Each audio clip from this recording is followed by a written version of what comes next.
Well, good afternoon, good evening, good morning, wherever you are in the world. I'm Mark Sugiyama from Eclectic Arts Media, based here in Seattle, Washington. Thank you so much for joining me on this Sunday, May 18th, 2025. And a few housekeeping details. I'd like to thank Alex and Stefan from the co-directors of Home Sweet Home Rebirth film that just came out. That was either, oh gosh, end of April, I believe it premiered here in the US at least. That's how long ago it was. I was up in the virtual. That was over a month ago. Goodness. But speaking of which, coming up, my next live stream is scheduled for this coming Friday, which is the 23rd. We're saying 7 p.m. Pacific right now. That ball's in my court. If I need to change it to earlier, we're going to do so. But for right now, it's going to be 7 p.m. And that's Nikki Dial is returning for her first live stream interview in 2025 with me. Nikki's wonderful. We did 3 last year in July, October, and December. So I'm looking forward to reconnecting with her at the end of this coming week, I guess you could say. And then the following week on Tuesday, the 27th, so after Memorial Day here in the U.S., Jerez Ryan is scheduled to return with his recurring series. So we're going to recur, finally. It's not his fault, it's my fault. At 7 p.m. on that Tuesday, the 27th. So that'll be, I believe, maybe the third part of his series that we're doing, which is called What is Seeking, what you are seeking is seeking you. Is what we decided to call it. It's kind of the philosophy type of thing that he's into. And I do have another 3 live streams that are trying to find places in my schedule to plop down and do. I want to do them, don't get me wrong. It's just trying to figure out times in the schedule to make it happen. I had some personal things going on that kind of just pushed everything back, and I have in-person events. I was just at 3 theater events in the last day and a half. So, and I have a concert coming up this week. Speaking of which, it's crazy, but it's coming up on my 5th anniversary of being here in this virtual world. I started on May 22nd, 2020 with the wonderful band Alice from Los Angeles. We were doing the Inside Out virtual tour with Alice, and they invited me to open up their show. And we're closing in on 400 live streams since then. So if I do the math in my head, I believe it's about 80 a year over those 5 years, which to me is kind of, I don't know, it seems like it's not enough, but in other people's eyes, they go, oh, no, 80 a year, that's a lot. So it's really cool. I'm so grateful to them for inviting me back then, because I wasn't thinking about this stuff at all. And they know that I've talked about that on these live streams, that I was thinking about telling them no. I mean, put yourself in my shoes. Imagine that you saw a band that you're really moved by their performance and everything, had a profound effect on you. And then a few years later, they say, hey, do you want to be a part of this tour we're doing? And I'm kind of like, what? So I revered them. I looked up to them. I didn't want to disappoint them. It's also the pandemic was going on at that time. So trying to say yes and muster up some energy and goodwill to venture into this world that I had never been a part of freaked me out, to be quite honest. So it's been a long time and a lot of ups and downs and things, but I love doing these interviews. It's opened up opportunities to talk to people literally from around the world. And in many cases we've had these, including today's guests, we've had these moments where we can kind of have this timeline of not just doing a one and done, but a second and a third and maybe a fourth, a fifth. And that's really awesome for myself. I don't invite guests back if I don't like them. I mean, that just wouldn't make any sense. So I love talking to the guests and seeing where the careers are at, being an artistic person and a musician myself. I think that's part of it as well. But it comes down to the guest. There are a handful of guests I would probably pass on if they, bugged me about coming back about something. I just had 2 people reach out about once, and luckily for them, I like both of those guests, so that'll be good. But again, trying to schedule everything. If this is your first time on my YouTube channel, sorry for rambling. I haven't done this for a while. Please hit the subscribe button and the notification bell. And if you're on the Twitch side of things, if you could follow me over there, that's where I started. I started on Twitch. I wasn't even on YouTube at that point 5 years ago.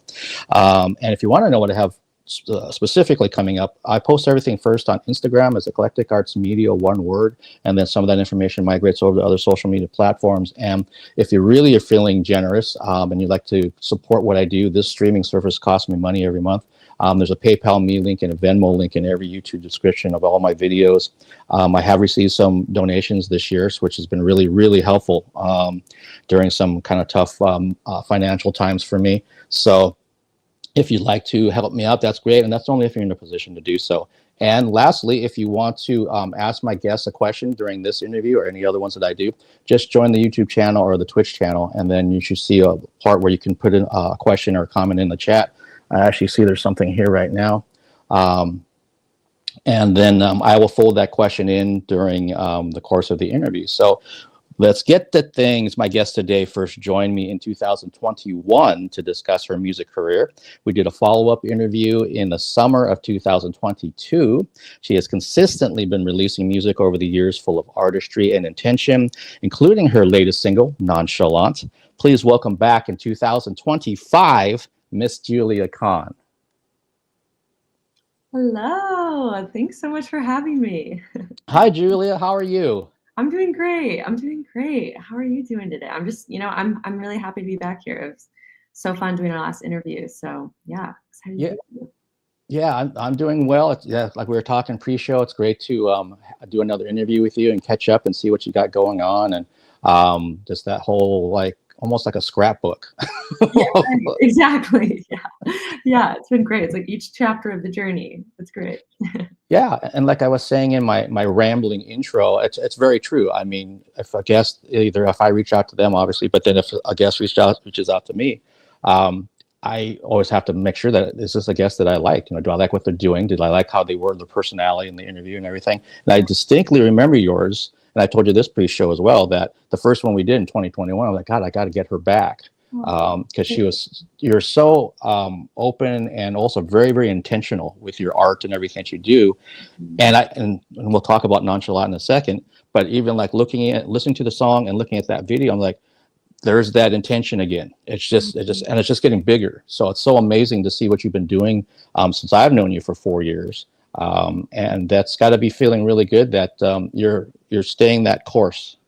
Well, thank you so much. That is so kind and means so much. And yeah, I mean, what you said as well, I loved our previous conversations. I thought, it was so great to have a full-fledged open conversation, I think kind of the deeper layers of things. So I really appreciate that. And, it means a lot to know that that intentionality is resonating, because yeah, I think that's something that's really important to me and what I create. And I always try to kind of keep that the focus underneath everything. So yeah, I appreciate that. Yeah, absolutely. I can't help but notice with the different type of guests, from musicians, actors, opera, ballet, everything, who's got intention with their brand and who doesn't seem to quite have, or maybe they haven't found that intention yet. Totally.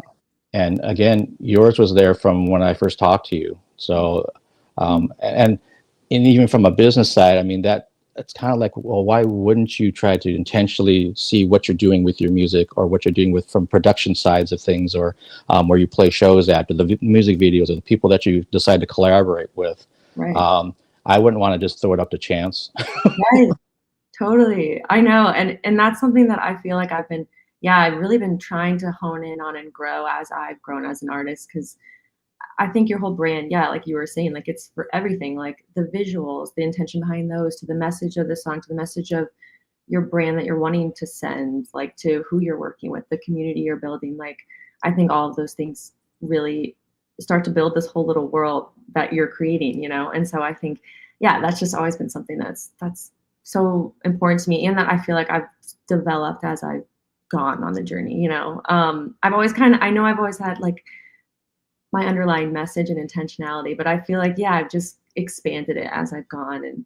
And yeah, like all my favorite artists that I've ever had throughout my life, like all of them were very intentional artists. Like you can tell there's multiple layers to things. Like they're telling a story, they're sending a message, and you can really clearly get into that and receive that, So yeah, I'm just doing what I can to do that, but I appreciate you resonating with it, Yeah, no, I mean, it's a pleasure for me not as a media person, just as a fan. I mean, so it's like, and I just kind of just had this thought in my head. I remember you had posted something, I don't know when this was, it's several months ago at least, about some merchandise that you had, and I think I put a comment about I really liked. I think it was the tote bag, or maybe the diary. It was something. Okay, yeah. And I wasn't working at the time, and so I was kind of like, well, I don't have any money to buy one, but I still think it looked really cool. And it was because you could tell someone put some thought into making this a merchandise item that you could buy.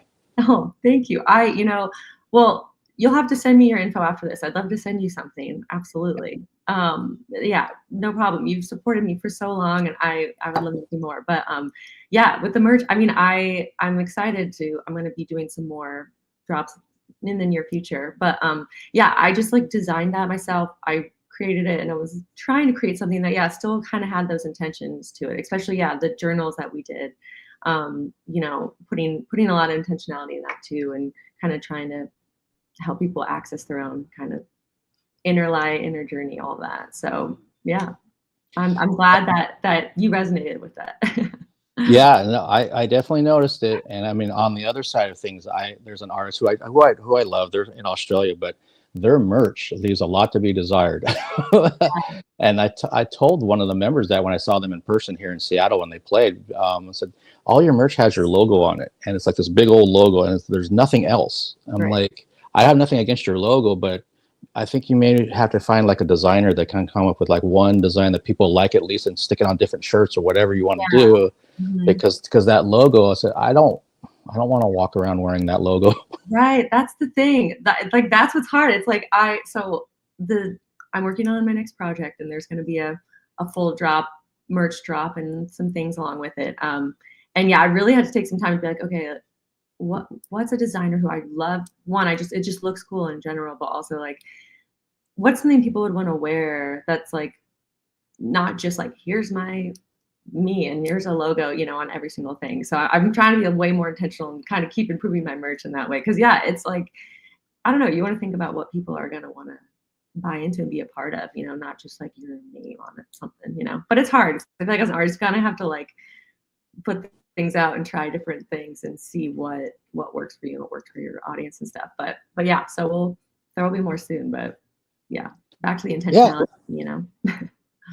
yeah, absolutely. I'm thinking about, there's a local Seattle artist, singer, songwriter, and I remember I talked to her after her set, and I was going to buy the CD she had out, and she's like, "Mark, you don't want that. That was from 3 years ago." I'm kind of like, well, don't oversell it. I mean, No, I feel the same way though. Anything of mine that was created like a few years ago, I'm like, oh my God, no, like, I'm such a different artist now. Like, yeah. yeah, that's exactly what she was saying to me. It's like, well, what about this T-shirt, Mark? This is the newest thing that I have. Yeah.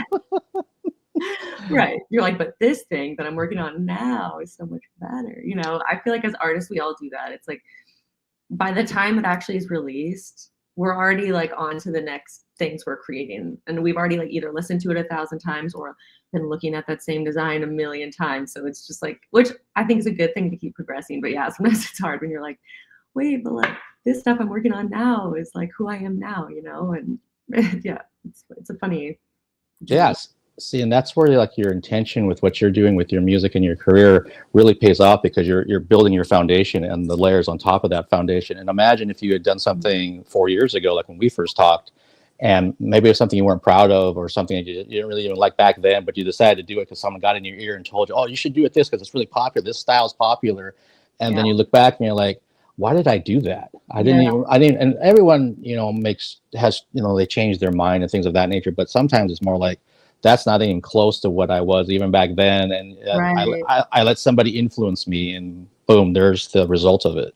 Right. Right. 100%. And I've been doing this music thing in some capacity since I was like pretty young. I mean, when I first was doing it, I had no idea what I was doing. You know, like I grew up in Indiana. Like there was not a whole lot of music industry going on around there. And so I knew I liked to sing. I knew I wanted to do it, but there were so many times when I was like 14 or something, I made a whole lot of things that I could just, when I look back, I'm like, that was so just, obviously I didn't know who I was at that point. But like, it was so not me, or so there were people in my ear being like, oh, you should do this, you should do this. And, I think those are things you kind of learn as you grow too, as an artist, especially if you've been one since you were young. Your art kind of grows with you and your decisions grow with you too. But yeah, I've been trying though in my whole journey to look back at those versions of myself as an artist with a little bit more like reverence and kindness. Be like, you know what, like it just shows the evolution, you know, and it shows the journey and it shows the growth, and trying to not judge myself too harshly for earlier things. But obviously easier said than done. But yeah, you know, I think it's like, it's hard as an artist when you're starting out to try to figure out, okay, we were kind of talking about this before the interview, but how to listen to your own guide inside versus all the, you know, opinions around you and all that. Yeah, and I mentioned to you before we started this that even on my end as a media person, when I start, especially like if I talk about these live streams 5 years ago, which is still crazy for me to think about, that's been 5. Yeah. Getting negative comments from people through DMs and things on YouTube and wherever else, and I was just happy to be doing it. And I was like, I'm not sure if I'm doing this right, and is Alice happy with what I'm doing, opening their tour? And we did 59 shows on that tour. There wasn't some kind of rinky-dink thing where it was like, you know, once every, you know, couple months. It's like, bang, it was like being on tour. Like, okay, Mark, who are you interviewing today? I'm like, oh crap, so and so. Do you have a video from them so we can upload it into our computer and all this kind of stuff?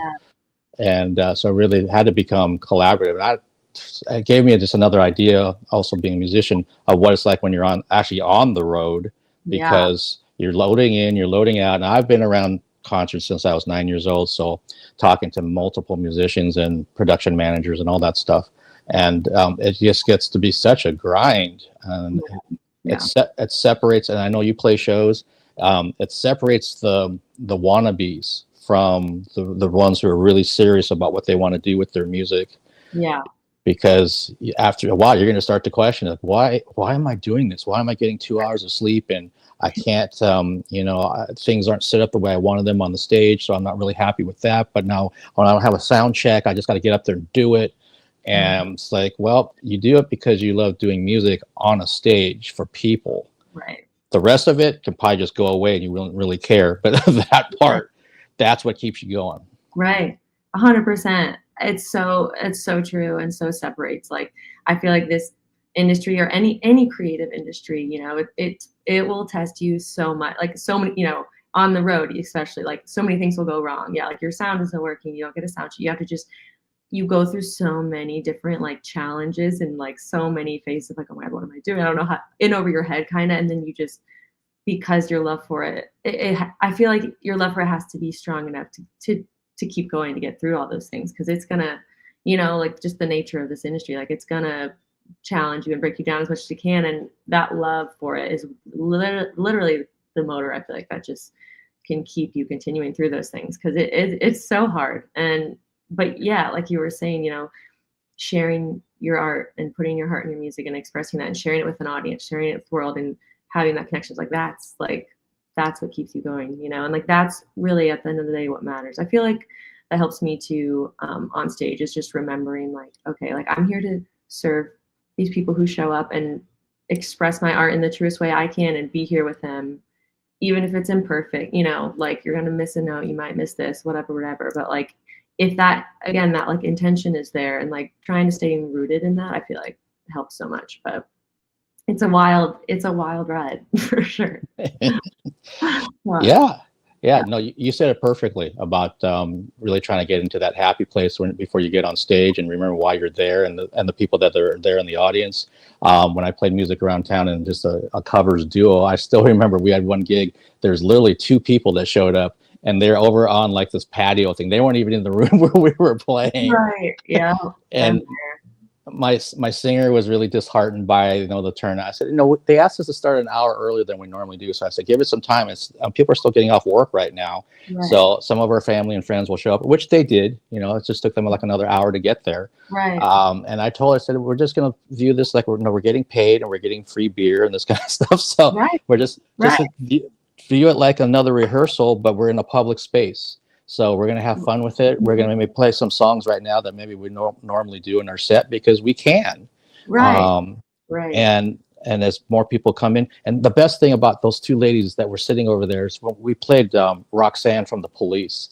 And when we finished the song, she said, "Thank you for playing that song for me." And I'm like, "Oh, you really love that song?" And she says, "No, my name's Roxanne." Oh. Right. But you never know, like, even if it's 2 people, like how it might affect them or improve their day. And It is so hard. It's hard as an artist. I've been there. Oh my gosh, I played to so many rooms of like, yeah, a few people, 10 people or whatever. And you put so much effort in. I think that's the hardest part of an artist sometimes. You put so much effort into everything. And sometimes, yeah, it's met with that. Maybe there's 2 people there, maybe not. But like you're saying, it's just that act of like, okay, we're just gonna show up. We're gonna just keep expressing ourselves regardless of who's here, and like, use that moment to just try to have fun with it and grow and move through it. Yeah, there's like a mantra that I forget where I heard it, but that helps me, that I try to like say before I'll play or something. And it's like, I'm not afraid to be seen trying. Like, I'm not afraid to be seen imperfectly. Like, however this goes, whoever's here, like, I'm not afraid to just get up there and just do what I'm gonna do. And the rest is out of your control at some point. So I feel like just sometimes you gotta just go through those gigs where you're literally playing to one person, and then eventually it just slowly starts to grow, and you really don't know who's in the audience. I played some shows where there was like 10 people there, and I was kind of disheartened. And then after the show, it was someone who was an incredible producer or artist who connected with me, and now we work all the time. It's like, you never know like how that'll kind of ripple effect into other things too. But yeah. You're absolutely right, because that's something I've talked to other artists about, and not to toot my own horn at all, but I've used this example that there's a club here that used to book a lot of live music, and unfortunately they put like, it may have been like 4 local bands on top of this touring act that was coming in, so they started the show really early, like maybe 5:30 or something. Yeah. And I'm there, and there's like basically just other members of the other local bands and me standing around. And this band played, and this gal was going around handing out a CD to people that were standing there just to try to help promote this band that was on stage. Yeah. And she missed me. And I'm like, I kind of laughed to myself in the back of my head of like, of all the people to miss, the media person who's going to be writing a review of this. Right. But I liked the band, so I went over after the set and went to their little merch table and said, "Hey, I saw you're handing out some CDs. Do you have any more copies of that? Because I'm here reviewing the show." And they're like, "Oh my God!" They're trying to find another copy of it. I said, "No, I know it wasn't on purpose. You probably just kind of went around, and I was kind of skulking off in the back in the dark, so you probably didn't like. I don't want to bother that guy." But yeah, little did they know there was somebody there that could maybe do something, or even just come to their next show and connect with them and promote or do an interview like this or something. Right. Yeah, so anytime artists are out there in any capacity, not just with music, it's like, yeah, you don't know who's in your audience or who's screening your film or whatever. So approach it like there's some really, really amazing people here, because there probably are. Just the fact that they showed up. Right. Exactly. Yeah, 100%. And it's hard as an artist sometimes to fully get that, but it's so true. Like, it's so real. Like, I feel like any big artist out there has that same story too, where they're playing in front of 15 people and there was like one person who like liked it and then gave them this opportunity, and then it just kind of like that butterfly effect can keep going sometimes. But yeah, and like you said, I mean, there could be a producer in the audience. I know many times, at least here locally, this is how other bands find other musicians. There is a musician from another band, and like, oh, well, that bassist is really great. We need to talk to him after the show and see if he's cool with maybe joining us because our bassist is leaving or whatever. Right. It's a pretty simple way to network. Plus, it's also like a resume / audition, because you just saw them play. Right. 100%. Oh yeah, I've had so many shows where that happened. And same, like one time I was doing this like Sunday little, what was it? There's a group called No Show here in town in Nashville, and they do some like pop shows around. But anyway, it was very like low key Sunday show. I had just like a little setup. There was like a handful of people there, but one of the people in the audience was like one of my closest friends now, and like my producer who I work on everything with. And he like never would go to shows, but he just happened to go to that one randomly. And then now we create all the time. So yeah, it's you never know. Yeah, well, and there's a perfect segue. So speaking of creating and producing and everything else, let's talk about Nonchalant, which is your single and we showed us like maybe 15 seconds clip from the video. Yeah. When did you start working on this tune? Ooh, I think, let's see, earlier this year, like a few months back. This one we actually did kind of from like inception to completion. It was pretty quick. From compared to some of my other ones. But yeah, so a few months back, and I got to work on this with one of my incredible co-producers. we co-produced this record together. And his name's Jesse Brock. He does amazing work here in town. And yeah, I kind of had this idea that I had started producing, basically had a little bit of a skeleton for it, and brought it into him. And I was like, what do you think of this? I think it's something. And he loved it. And then me and him got in there, and he had so many awesome like guitars. And me and him went back and forth with adding these different synths and just really building that up together, which was a really fun experience creating this one. But yeah, it was really fun. This one I just felt like had such a fresh and renewing energy that I just was really, I knew I had been looking to create something like that. And then once we started that, I was like, okay, this is it. We gotta finish this one. So yeah, a few months back that we started. Sorry, that was a ramble, but No, that's great. I love hearing all the extra rambling details. Right. Because I have a follow-up question to that, which is, and maybe I already asked this in one of the other interviews. Again, my memory's not what it was. No, you're so fine. So like with Nonchalant, and you're coming up with this, the basis of this song before you bring it to your co-producer, and you kind of make it grow and everything else. How do you write, like in this particular case, how do you write your songs? Are you sitting at a keyboard? Are you just writing out the lyrics first, or what happens to get that started? Yeah. Okay, so for me, I feel like every song can be a little bit different.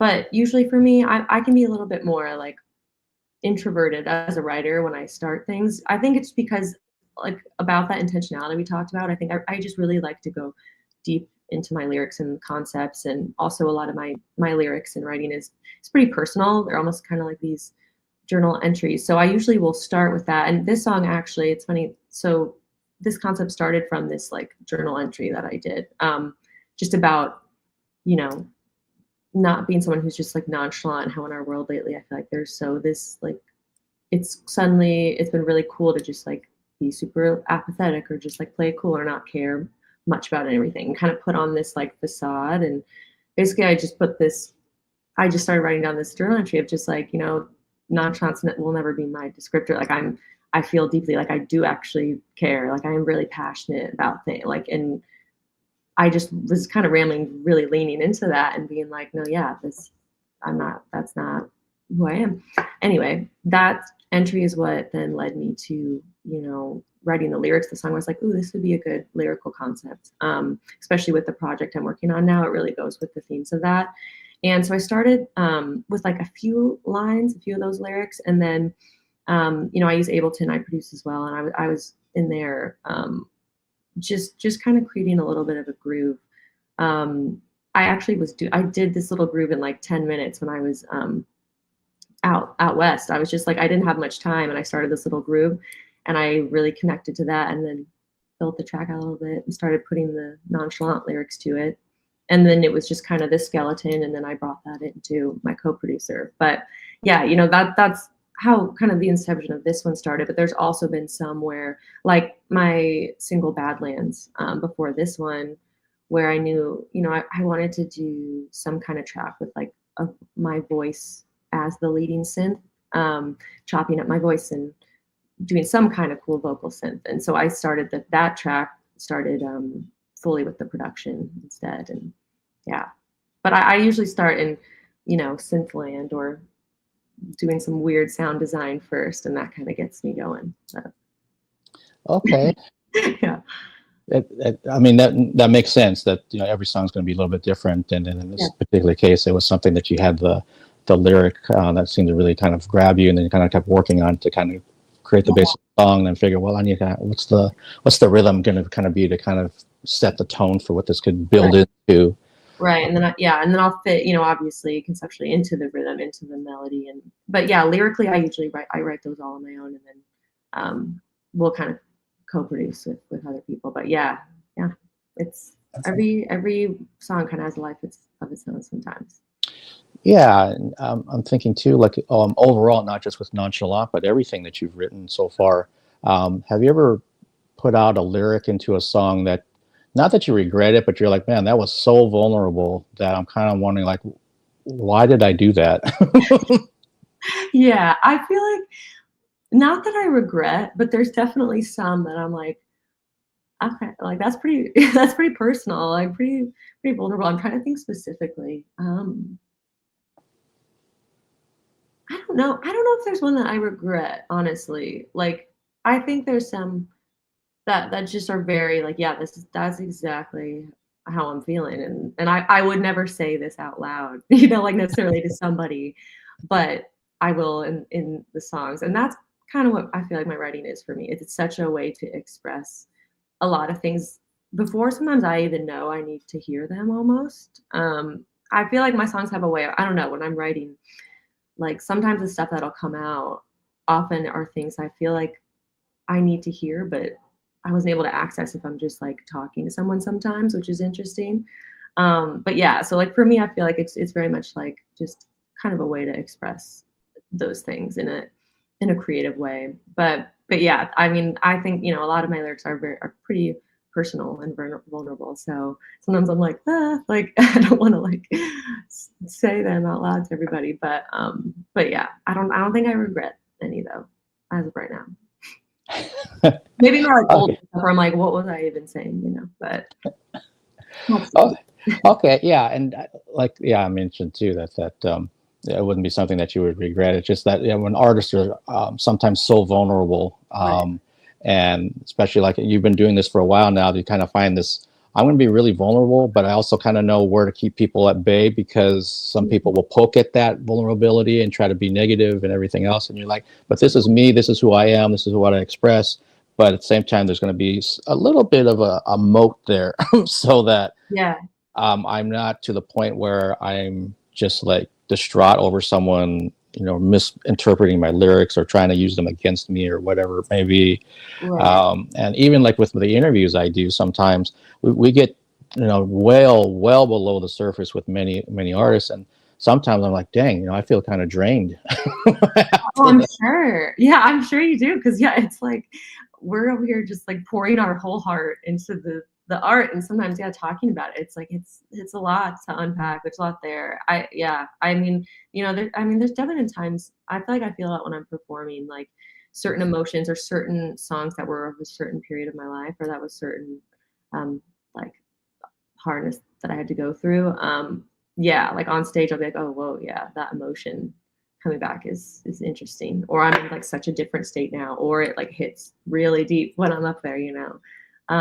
So yeah, it is crazy. I'm sure, yeah, you feel very drained talking to a lot of artists because, yeah, there's a lot when you're pouring your whole soul out there. There's a lot there.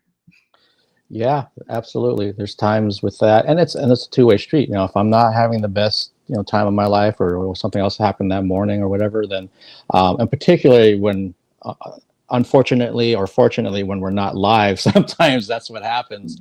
I'll connect with somebody, and maybe things aren't going so well for them, and I'm always willing to listen, and then it becomes like, gosh, this is like almost like a therapy session right now, which is not a horrible thing. It'd be almost kind of cool for people to get a glimpse of it, but at the same time, some things need to be private. They Right, just yeah, you do. have to protect your energy a little bit. Yeah, for sure. Yeah.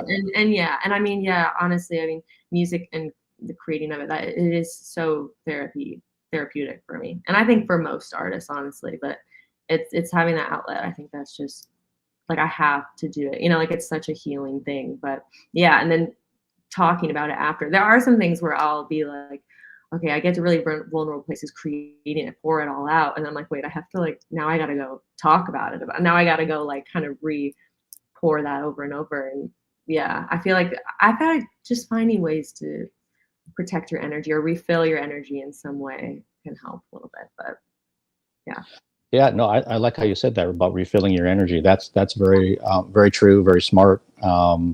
And as we're talking about nonchalant, I'm trying to make sure I get back to yeah, right. I know. Yeah, what I am paying attention to the time. Um, no, you're good. as you were working through the track and working with your co-producer and kind of getting things to a point where you're like, I think it's close. I think we're almost there to where we're both really satisfied and really proud of it. What was it for this particular song where you kind of knew that's it? We don't need to do another thing with this song. We're like done with it. It's ready to go out to the world. Yeah, that part of the process is always, I feel like, the most like difficult one sometimes when you're like almost there and you keep changing all these little things and knowing what it is when you just know it's right. It's kind of hard.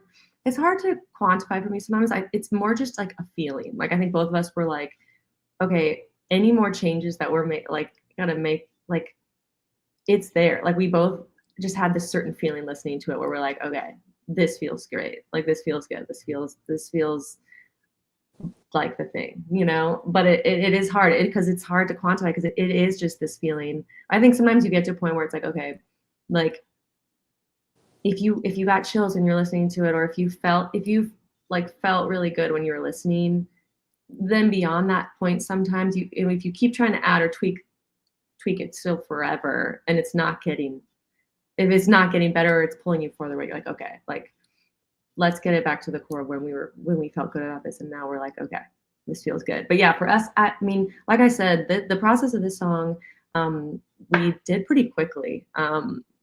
It was quicker than some of my other songs. And I just think we were really dialing in the vocals for a while. So once we got all of the vocals and the background vocals and layers, I think we had like 100+ layers of vocals that I like did. And I sent to him like, hey, do you mind?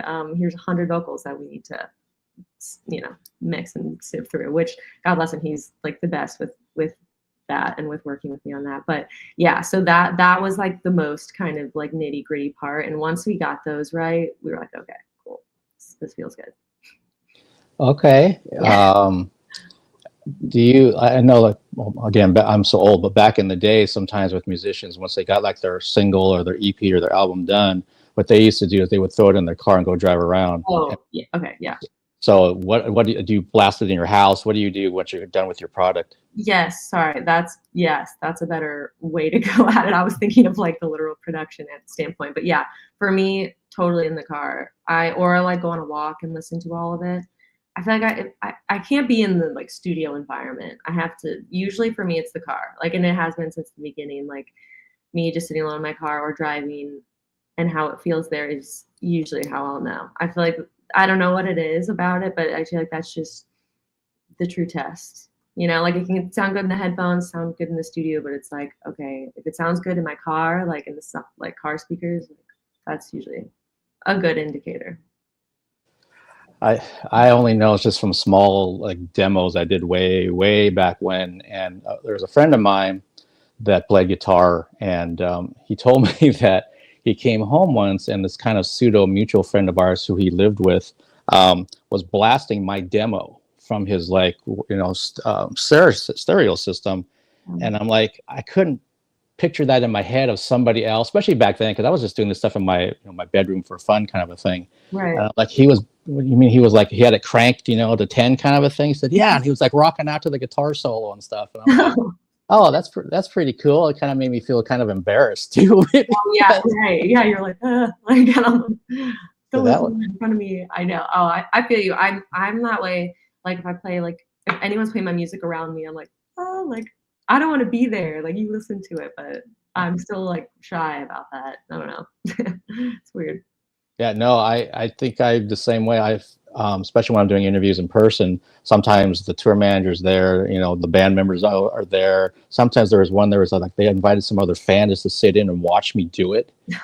And I'm kind of like, you're trying to make this easier so the interview's better, not adding more pressure to me.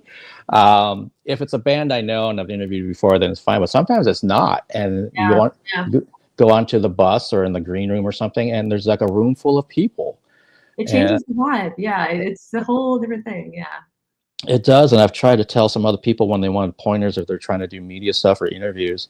I said, you're going to have to get ready for that. You don't get to control, especially again in person and with bands in particular. If they're traveling around, I mean, you might get 10 minutes to talk to them, and they're tired, and someone's hungover, and whatever else is going on, and you're just going to get your window, and you got to get it in there and basically kill it and get out. Yeah. And you don't have any other way around it, so you can't tell them, "Oh, can all of you please leave?" Right. Yeah. It's not going to happen. You don't dictate those things to them. They dictate to you. Yeah. Yeah. That's tough. That's tough as I'm sure from your end. Absolutely. Especially, like after a long show and everyone's tired and working with those elements, you're like, all right, I just got to be ready to go and ready to rock it no matter what. Yeah. That's tough. I've done a few, including recently, that were literally on the street outside of the club because there was nowhere to do it. Yeah. So Yeah. you got fans out there and they're interrupting you, which is fine. You know, I'm a fan too, so I get it. But Yeah. it's like, can you hang over there for just 5 minutes? It's fine if you watch. I don't care if you watch, but I Yeah. got to get this done, and then you can talk to them all you want or talk to me. I don't care. Right. Yeah. Right. It's so weird sometimes when people want a selfie with me, and I'm like, Like me? yeah, to the band. Don't you want them, not me? But I would be remiss if I didn't bring up. I also want to talk about obviously the music video for Nonchalant, Yeah. and so again, that intention's there. But I'm curious about these really distinct visuals that were going on in the concept. So were a lot of those coming from you, the people you collaborated with, both?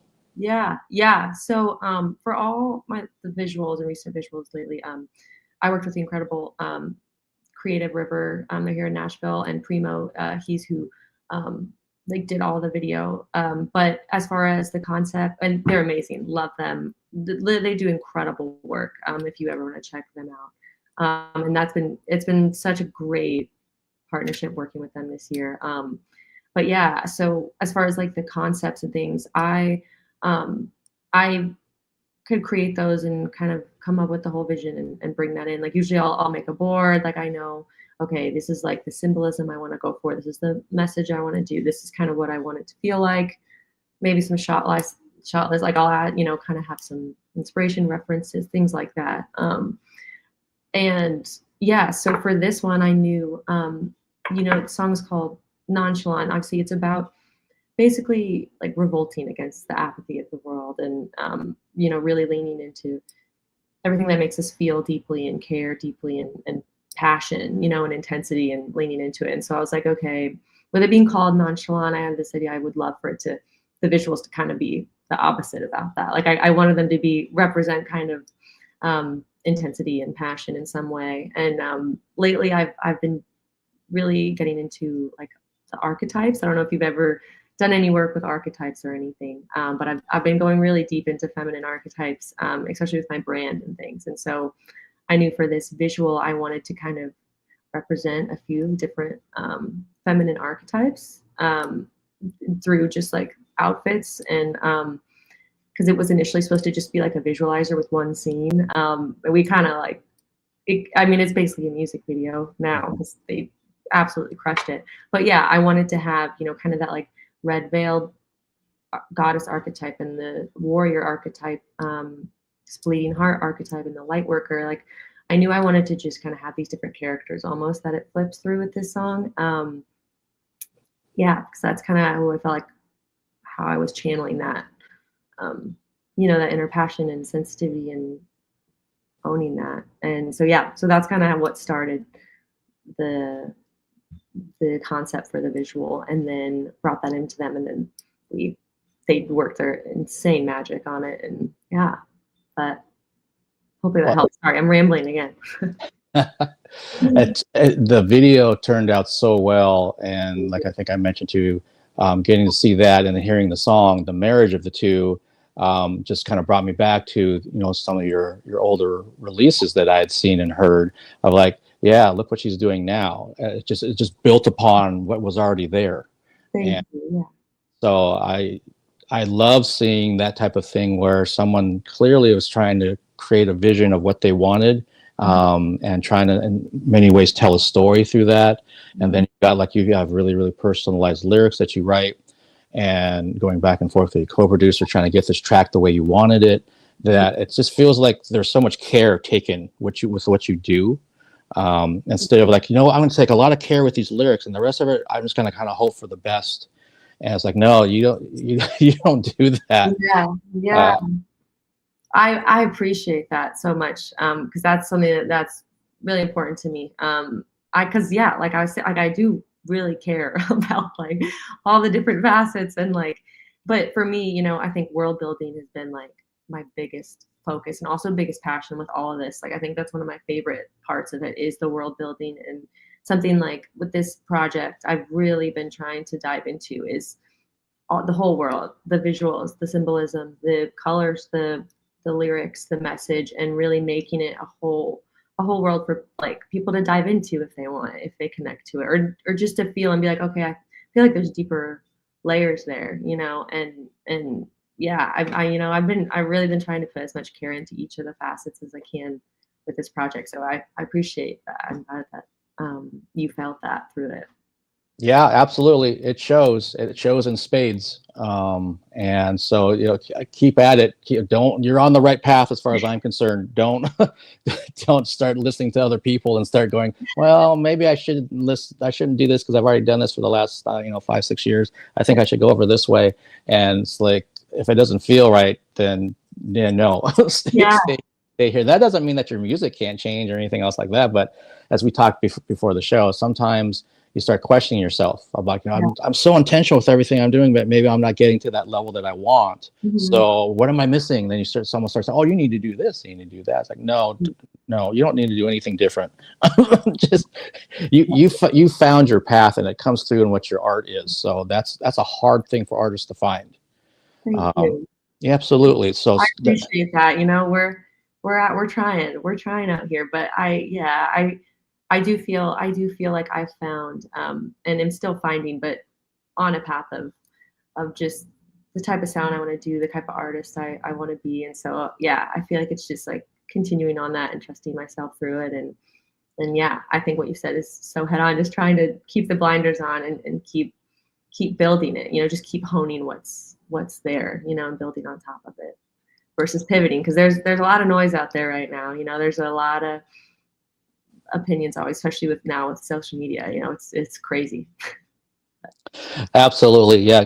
Keep those blinders on. Keep doing keep doing what you're doing. Because I have had some guests that I've talked to, and I'll kind of just gently suggest to them about things of like, your stuff seems like it's all over the place. I mean, it really is sometimes, and sometimes that's their fault. Sometimes it's not their fault. Right. And particularly if you're in like a band situation, you got 5 voices, everyone's got a say in things. That's tricky, yeah. But for me, being someone's again, been in the music since I was, a little kid, that it's like you can be somewhere in the middle and somewhere up here, but you don't really want to be down here too much. And maybe it takes some time to kind of figure it out, especially if you're new. I get that. So there's a lot of grace there before I would suggest anything to any artist. Right. Yeah. But if you've been around for a while, and maybe I've been a fan and kind of seeing what you're doing on social media and what you're doing at concerts and stuff, it's kind of like you look like you're kind of taking steps back. And no artist ever wants to hear that. I don't want to hear that. Mark, your interviews, they're getting worse, or whatever. Yeah. But if they can tell me why, I actually will listen to that and then see, there's something there. I never thought about that. I keep doing the same intros every single time, and how come you don't change it up a little bit or something? Right. Or they used to like the ones that were longer than, say, maybe I start shrinking them down. I only do 15-minute interviews now, and I don't do these 30 or 40-minute ones. And so I like your longer ones because they were more in depth and they're better than the average promo one. I would have to listen to that because it would be like, oh yeah, okay. Right. But overall, it's like, no, I'm gonna just keep. This is working for me. I can sleep well at night. I'm happy with what I do. But then also, I think it's also the source too. If it's someone I respect, clearly I'm going to listen to what you're saying. Right. Yeah. There's this saying where it's like only take advice from people who you like look up to or honor their viewpoints, because there's always going to be so many like advice and opinions, I feel like, but yeah, it's like I feel like continuing to still evolve and like take constructive feedback and criticism and like continue to grow through those things, but still then knowing like, okay, no, but like I know in my heart like this is the vision I want to stay true to.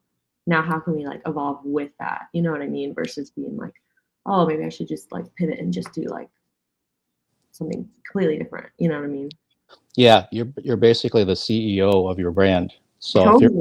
if you're sitting in a staff meeting, you've got all your managers, all these other great supportive people, and they're giving you all this stuff. At the end of the day, you're the one that makes that final decision about where I'm going with this thing, or where this company's going, this brand is going.